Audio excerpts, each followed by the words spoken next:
নমস্কাৰ, মই ৰূপজ্যোতি। আমি আমাৰ দৈনন্দিন জীৱনত কিছুমান খাবৰ বাবে যে মছলা ব্যৱহাৰ কৰি থাকোঁ, সেই মছলাবোৰ যে আমাৰ স্বাস্থ্যৰ কাৰণে ভাল নহয় আমি সকলোৱে জানো। কিন্তু পিছাৰ এলাহত আমি সেই মছলাসমূহকে ব্যৱহাৰ কৰোঁ।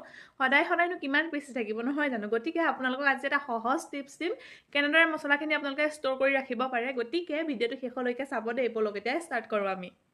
দোকানত সহজতে উপলব্ধ গোটা জিৰা ধুনীয়াকৈ কিনি আনি ধুই মেলি ৰ'দত শুকুৱাই ল'ব। তাৰপিছত কেৰাহীখন গৰম হ'বলৈ দি তাতে জিৰাখিনি দি অলপ সময় ভাজিব আৰু অকণমান ফুটাৰ শব্দ হ'ব, তেতিয়াই ধুনীয়াকৈ জিৰাখিনি এখন কাঁহীত উঠাই ল'ব। সৰিয়হখিনিৰো একেই পদ্ধতিৰে আপোনালোকে বনাই ল'ব, মানে কেৰাহীত গৰম কৰি ল'ব। তাৰপিছত ঠাণ্ডা হ'বলৈ দিব। ঠাণ্ডা হোৱাৰ পিছত মই জিৰাখিনি এটা মিক্সি জাৰত ভৰাই দিলোঁ আৰু এইখিনি অলপ সময়ত 2 পাকমান ঘূৰাই দিয়াৰ পিছত চাওক না কিমান ধুনীয়াকৈ পিচ খাই গ'ল নহয়।